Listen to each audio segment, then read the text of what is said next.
up, and it is time now to shoot the J. Jay Williams is here. I got a bunch of questions for you, Jay Will. Here we go. Number one, is the Warriors dynasty officially over? Ooh, no pressure, Jay. No, it's not. The dynasty will be intact as long as Steve Kerr and Stephen Curry are on the roster. This can extend. They can still make moves. We'll see what Michael Dunleavy Jr. or Kirk Lakeup, potentially whoever the consensus is, continue to do. But as long as Steph Curry and Steve Kerr are there, that dynasty's still intact. All right, they have at least one more year with Steve Kerr. Let me ask you about the finals. Is Game 1 a must-win for the Heat tomorrow against a potentially rusty Denver Nuggets team? I think every game is a must-win for the Miami Heat because I think the Denver Nuggets are going to win this in 5 or 6.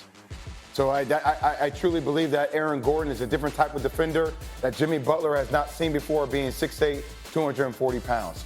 He can't just out-physical him to get to the basket. So I think every game is a must-win for the Miami Heat. Fair enough. Look, the Heat have been counted out every step of the way. Very true. And then how about this? Should the Celtics break up the duo of Jayson Tatum and Jaylen Brown? This is the dumbest topic. Tell me why. Okay, so he had 8 turnovers in Game 7, right? And people think he can't dribble, and he's still worth $286 million. Is he? He's a top 15 player in the league. Okay. So that's the going rate for a top 15 player in the league? When did LeBron James win his first title?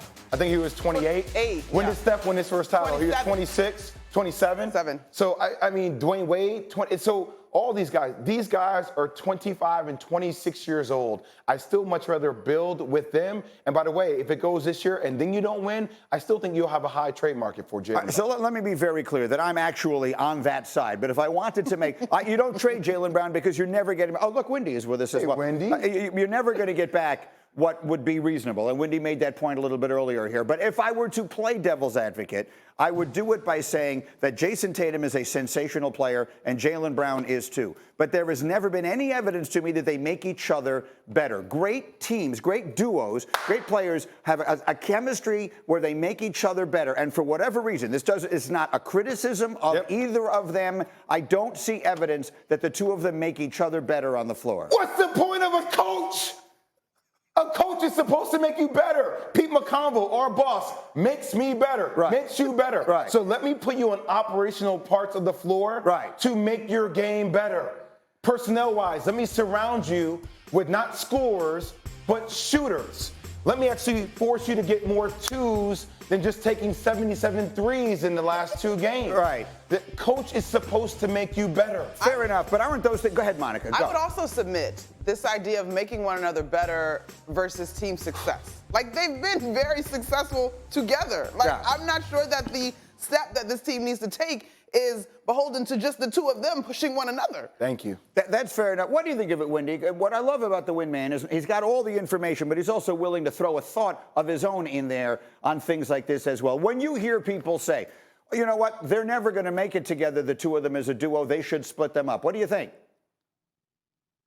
Yeah, Greeny, that could be correct, but now is not the time to come to that conclusion. I think they have a 2-year window. I'm going to keep saying that before Jayson Tatum and Jaylen Brown will make the combined $120 million a year. I said that. They have a 2-year window. If these two guys prove that they are champions, then $120 million for two of them is a fair price. If they're not, then you can re-examine it. And you're in a lot better position to trade Jaylen Brown when you've got him under long-term contract than you are now. This is a philosophical decision versus a practical one. And the practical decision for the Celtics is very simple. They're going to re-sign him or try very hard to keep them together, keep working around the pieces and parts around them, including the coaching staff. And also, guys, let's be honest, in 2 or 3 years, you're going to look at that $49 million contract per year with the new media rights coming up, and you're going to be saying, okay, that looks like a second-tier superstar. It won't be at the top of the line. Yeah. It's actually $59 million a year. I mean, Jaylen Brown's extension would be $59 million a year. Now, to your point, maybe 3 years from now, that won't sound like so much money. But right now, it sounds like it would be the most expensive per year salary of any player in any sport that I'm aware of. And that's an awful lot for a guy who's the second best player on your team. Again, I'm making the devil's advocate arguments as best I can, because at the end of the day, I'm on your side. Not because I'm convinced they're going to win, but I am convinced there isn't a better idea. Yeah, listen, the sticker shock is real, but in the grand scheme of things will shift shift, it will seem more digestible in the near future. But I understand the idea that they haven't been able to get over the hump, so something needs to change. But to me, they've already had so much change as far as the coaching staff goes. Give them a true shot at continuity, reinforce that coaching staff, see what it looks like under a second year under Mazzulla. And we're talking as if they like had a bad season. The Heat, 8 seed and all, that is a damn good organization. Jimmy Butler, Spo, top down. So I get it. But the Celtics don't, there's something missing. It's hard to put my finger on what it is. They should have put away Atlanta when they had a chance to. They played around with Philadelphia and let that series get to a place it has no business. They lost 3 home games against Miami in the conference final. Something's not right about that. By the way, I mean, if he doesn't get a head coaching job, which would be hard, you can always find a guy like Frank Vogel to bring him and put him on the bench. Maybe. Right? To reinforce that defensively. So that's the Celtics of it all. Is it the right fit for James Harden, Jay Will? I mean, Look, I think James Harden has tried to find his way to get to Philly because he trusts in Daryl Morey. So I think that relationship supersedes whether that's Mike D'Antoni or not. You're telling me Daryl Morey and James Harden had no conversation about the decision of not being Nick Nurse? And I think Nick Nurse tactically is one of the best coaches in the league. I've seen the way he's opened up Toronto's offense. So I wouldn't trust Nick Nurse for this relationship with him and Joel Embiid. I would. So the idea that James Harden didn't like being coached hard by Doc Rivers, you're now going to someone whose reputation I think is that he coaches even harder as you transition from the doctor to the nurse in this case, which is never not going to be funny to me. I apologize. I know it's getting ridiculous that I keep using that, but I just can't stop. Windy, how about it? What does the league think this hire means for James Harden? So I think it's absolutely true that Nick Nurse and James Harden don't have a relationship, and that is an indication that it'll be a challenge here. But I would advise you, based on where I'm hearing in the NBA, not to make assumptions about what's going to happen with James Harden. There's a lot of factors at play here, a lot of leverage potentially at play here. We know that Houston is out there. We don't know for sure what Houston is prepared to offer. We don't know for sure what Philadelphia is prepared to offer. We don't know for sure what James Harden is 100% valuing. Is it comfort, which he would have in Houston? Is it championships? We don't know where James Harden is willing to go with the salary situation. We were surprised last year when he took a pay cut. So I would just say, let's just have an open mind here, because I think that's the way Nick Nurse and the Sixers are trying to approach this. What do you think, McNutt? I don't know why Houston would want James back. So that one is a little bit baffling to me. Yeah. Ime Udoka, you got a young core you're trying to build. That doesn't make sense to me. But Wendy's right. What does he want? Because ultimately he's of that ilk of guy in the league that what he wants he's more than likely going to get. I agree with Jay. I like this Nick Nurse hire. I like what James and Joel were able to accomplish this year. Now, obviously, when that run ended, we heard a little bit more about him maybe not loving the way he was asked to play. So let me ask you a question, Monica, because since we began this conversation, we moved from one set here to another. Did you bring your crystal ball with you? Have you got it right there? All right, I asked her to bring her. So will you and I ever be sitting next to each other and talking about Joel Embiid and James Harden making it to the finals, getting out of the East together in Philadelphia? You say yes? Step into the camera. They make it to the finals. God forbid we ask a player to be coached hard. What are we talking about? We're talking about James Harden, Jay. I know it's 2020. If you don't want to be coached hard to win a championship, then don't be here. Then don't be here. I don't understand. The way he's gone about it hasn't worked. Who's he? Well, I'm saying the way James Harden, the way his career, right, it has not worked. So if you get to a certain point in your career, hey, I have Joel Embiid, one of the most compatible pieces I've ever had in my career. If this guy's going to coach us hard to help us win a championship, it's a new voice. I'm working with Joel.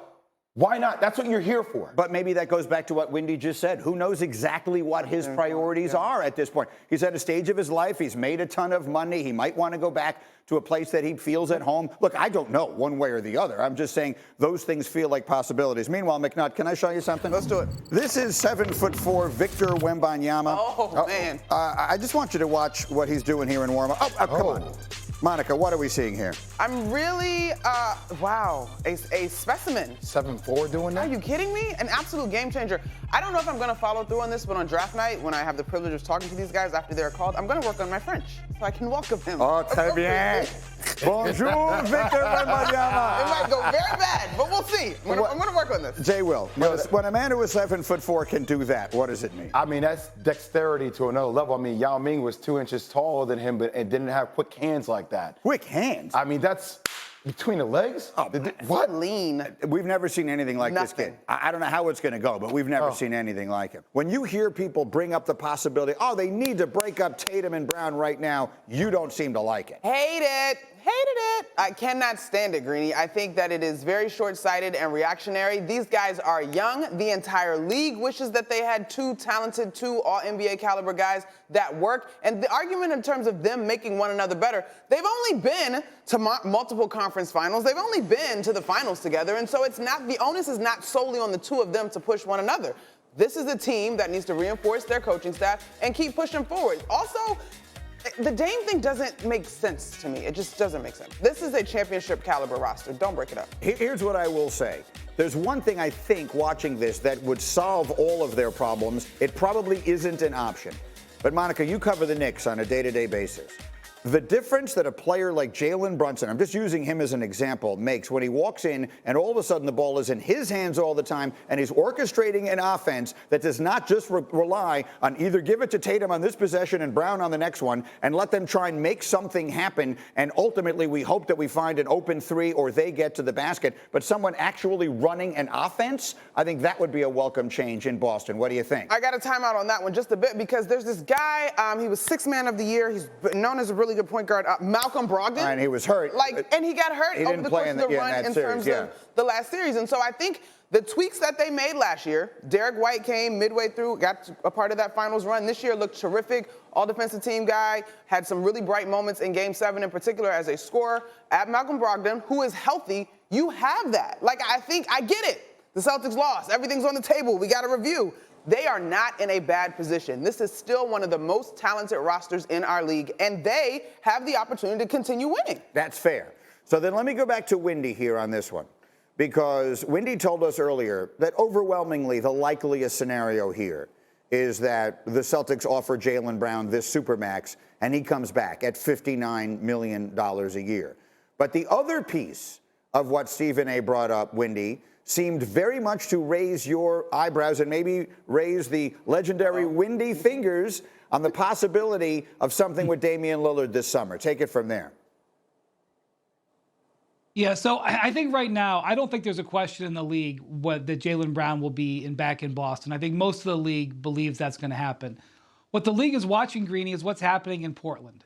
Because the Trailblazers pretty much came out and showed their cards at the beginning of the offseason saying that they were going to look to trade pieces and draft picks off for players who could contribute right now. Dame Lillard is in his early 30s. He's looking to compete right now. Dame said in his own words, I don't need players on this team that take 2 or 3 years to develop. But then they jumped up in the lottery to the number 3 pick. That is not something that you just give away lightly, especially if it's not for a first team or second team level All-NBA player. And one of those players is not sitting there available for that number 3 pick. Again, look at the history of the number 3 pick. You mentioned Jordan earlier. Well, we'll take a little step back from that. Jayson Tatum, Jaylen Brown, Luka Doncic, Joel Embiid. These are all number 3 picks in the last decade.